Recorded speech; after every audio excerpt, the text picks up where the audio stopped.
La Biblia nos enseña un texto en el libro de Salmos 119, 105. Lámpara es a mi pie tu palabra y lumbrera mi camino. Mi querido hermano, que el Señor le bendiga.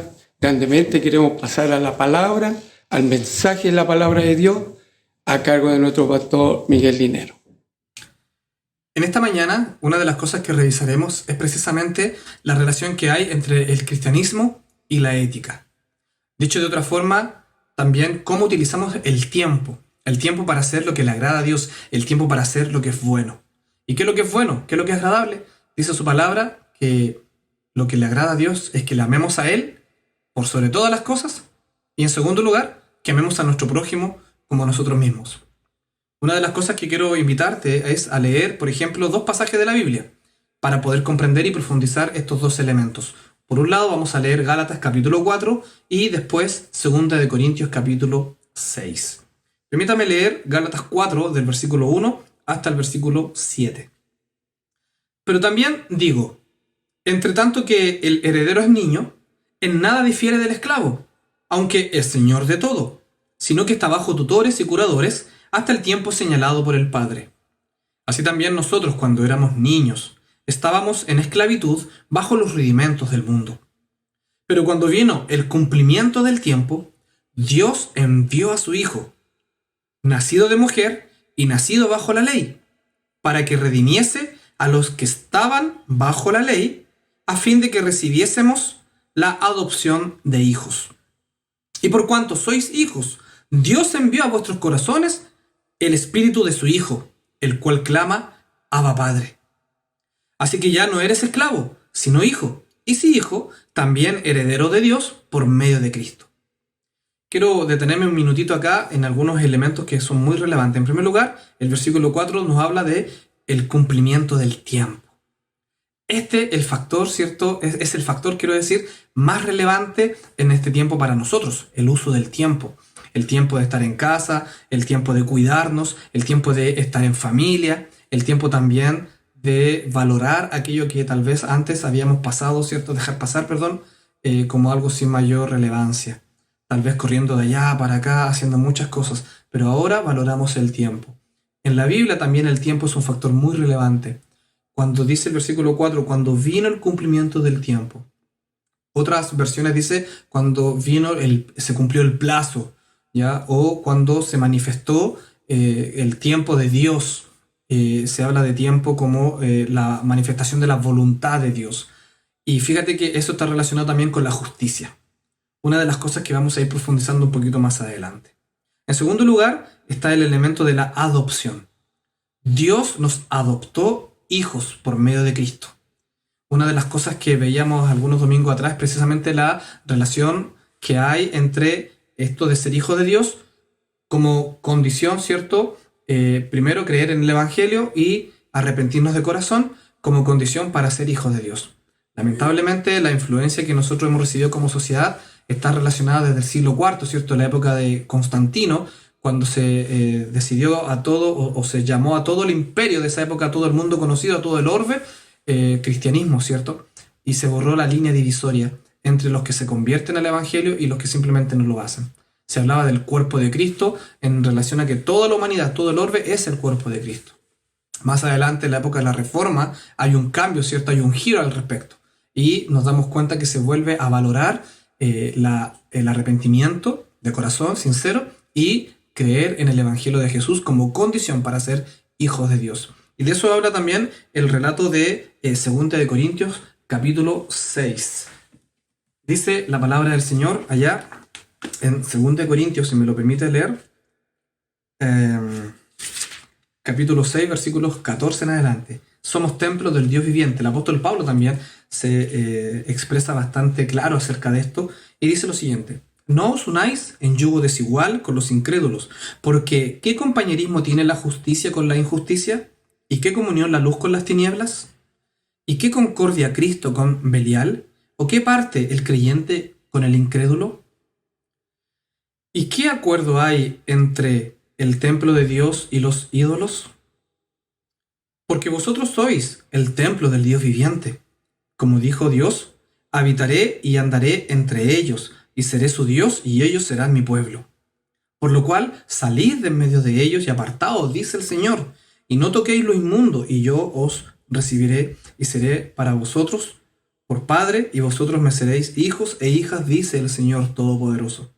Así que, amados, puesto que tenemos tales promesas, limpiémonos de toda contaminación de carne y de espíritu, perfeccionando la santidad en el temor a Dios. Y yo agrego en el temor reverente a Dios, ¿cierto? De eso también nos habla muchos pasajes de la palabra.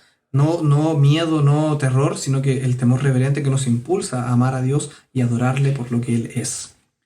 Por lo tanto, hoy día estamos reflexionando dos elementos. Por un lado, el tiempo y nuestra conducta. Dicho de otra forma, cristianismo y ética en este tiempo, ¿cierto? Que vivimos, en este tiempo que también que Dios nos concede para evaluar y revisar también nuestro andar.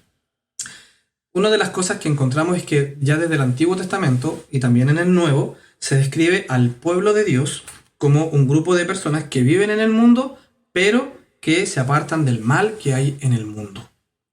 Los textos de Gálatas, como también de Corintios, nos recuerda que ya hay una diferencia, o debemos demostrar o marcar esa diferencia, porque no podemos ser cristianos y seguir comportándonos como aquellos que no lo son.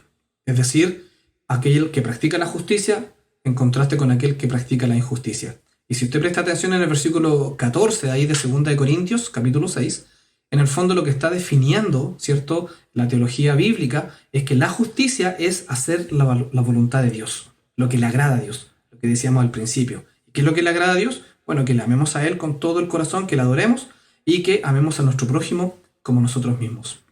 Lamentablemente, desde Adán y Eva, cuando ellos cedieron su voluntad a la serpiente, a la mentira, al engaño, desde ese momento, ¿cierto?, toda la humanidad cayó en una desgracia, ¿cierto?, en pecado, en maldad, y por causa del pecado también entró la muerte, entró lo que es la destrucción y la injusticia. Pero sin embargo, ahora es el tiempo que Dios señaló por medio de su Hijo Jesucristo para que seamos redimidos, es decir, adoptados, liberados o comprados también. Aquellos que siendo esclavos hemos sido comprados a precio de sangre y se nos ha concedido ahora libertad para vivir en Jesús. Fíjese que algo de esto dice Jesús claramente allá en el Evangelio de Juan, capítulo 17, versículo 15. Dice lo siguiente: no ruego que los quites del mundo, sino que los guardes del mal. Esto está en sintonía con la oración del Padre Nuestro. ¿Se acuerda cuando dice, no nos dejes caer en tentación, mas líbranos del mal? Bueno, otras versiones dicen, líbranos del malo o del maligno. Básicamente es ayudarnos, ¿cierto? Que el Señor nos ayude a través del Espíritu Santo para vivir de acuerdo a su ética, a su enseñanza, y que nuestra conducta pueda demostrar que efectivamente y verdaderamente somos hijos de Dios en este tiempo. El apóstol Pablo frecuentemente toca el mismo tema. Dice en Romanos capítulo 12, versículo 2, por ejemplo, lo siguiente: no os conforméis a este mundo. Vemos que el apóstol Pablo lo que está diciendo básicamente es que debemos mirar el modelo de Jesús, la enseñanza de Cristo, y no desviar nuestra mirada hacia lo que el mundo está proponiendo. También el apóstol Pablo, allá en 2 de Corintios, lo que leía recién, dice dos elementos fundamentales de esta enseñanza. Lo que está haciendo es profundizando dos aspectos. Por un lado, en primer lugar, no os unáis en yugo desigual, dice, con los incrédulos. Es decir, practica la justicia que es según Dios. La justicia según el mundo muchas veces es lo contrario a la voluntad de Dios. Así que busquemos, ¿cierto?, entender esto y pidamos al Señor discernimiento para comprender claramente su voluntad. En segundo lugar, Pablo llega a decir una expresión muy, muy fuerte que dice, salid de en medio de ellos y apartaos. Una de las cosas que como cristianos comprendemos es que estamos en el mundo, pero no somos del mundo, es decir, no nos comportamos como se comporta la gente que no ama a Dios. ¿Cómo se comportan los que no aman a Dios?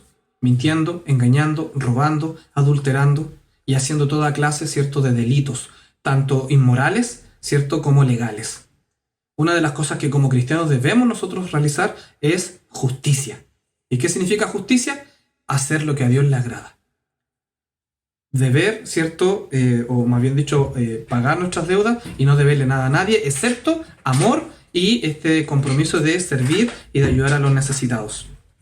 También más adelante el apóstol Pedro declara lo siguiente. Dice que ya no debemos vivir en la carne conforme a las concupiscencias de los hombres, sino conforme a la voluntad de Dios. Eso está en 1 de Pedro 4, del 1 al 4. La palabra concupiscencia se refiere a hacer todo aquello que en el fondo está relacionado con nuestras necesidades humanas. Pero que esas necesidades humanas estén contrarias, ¿cierto?, a la voluntad de Dios. A eso se refiere la palabra concupiscencia. También el apóstol Santiago afirma varias veces que la fe sin obras está muerta y que las obras, ¿cierto?, de las que habla Santiago se refieren a hacer la voluntad de Dios, lo cual incluye nuestras relaciones dentro de la sociedad. Pero tal vez usted se preguntará, bueno, ¿cómo voy a vivir éticamente si estoy encerrado? ¿Cómo me voy a relacionar socialmente? Bueno, en primer lugar, siendo responsable. Quédese en casa. Este tiempo es importante. Quedarse en casa no solamente para salvaguardar nuestra propia salud, sino también para salvaguardar la salud de los que están afuera y también de especialmente los ancianos, los que están con riesgo de salud por problemas de salud crónica. Algunos tienen enfermedades de base, que esta enfermedad del coronavirus realmente los complica mucho más que a otros. Por lo tanto, debemos ser responsables. Y si tenemos que salir a trabajar por turnos éticos, ¿cierto?, como por ejemplo los trabajadores de la salud que están ahí dando un tremendo esfuerzo, así como también los de educación y muchas otras áreas de servicios, por ejemplo, del área pública, bueno, tomar las medidas de resguardo correspondientes que la autoridad sanitaria nos ha señalado. Entonces, debemos vivir, es decir, usar el tiempo que tenemos para vivir éticamente según la enseñanza de Cristo. Otra de las cosas más importantes y relevantes también es usar el tiempo para estar a cuenta y pedir perdón, reconciliarnos, en otras palabras. Quiero invitarle a usted también a evaluar este tiempo de apartarnos del mundo, es decir, no hacer lo que hace el mundo desde el punto de vista cuando contradice la voluntad de Dios. Juan, por ejemplo, y para ya ir finalizando, nos advierte de los peligros de amar al mundo e ir en pos de sus patrones de maldad. Eso significa amar al mundo. En el fondo es vivir de acuerdo a los patrones o conductas éticas de un mundo que no se sujeta al señorío de Cristo. De eso estamos hablando de vivir para Dios, pero vivir desde Dios también para los hombres, para ayudar al que necesita apoyo, al que necesita un plato de comida, así como también amor y afecto. Que el Señor nos bendiga en este tiempo difícil que nos toca enfrentar, pero con la confianza y la convicción de que al ser hijos de Dios, ahora ocupamos el tiempo que tenemos para vivir de acuerdo a la ética de Jesús. Que el Señor te bendiga.